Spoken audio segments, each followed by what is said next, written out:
Իմանոնը բարևձեզ, իմանոնը Գրիգոր Մոլոյան է, հայ-ամերիկյան խորհրդի կողմից եւ մենք եկել ենք այստեղ, որ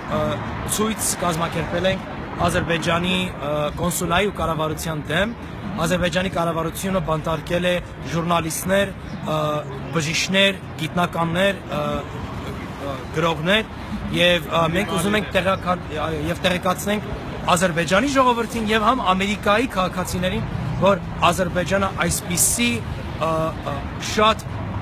ցավալի գործեր է կատարում իր կառավարության մեջ։ Անցած ամիս Ալիևը նշանակել է իր կինը որպես փոխ նախագահ եւ ուզում ենք, որ ազերի ժողովուրդը պայքարեն իրանց դեմոկրատիայի համար, իրանց ազատության համար, նույնպես մույս փոխկրամաս ցեղախումբների համար, լեզգի ու թալիշի ժողովուրդների համար, ազատության համար ենք պայքարել ստեղ։ Եվ կարծեմ, թե մենք մեր նպատակին հասանք եւ այս ժողովրդին, որ եկել են մշակութային երեկո վայելելու, համ էլ պետք է իմանան Ադրբեջանի քաղաքական իրավիճակի մասին։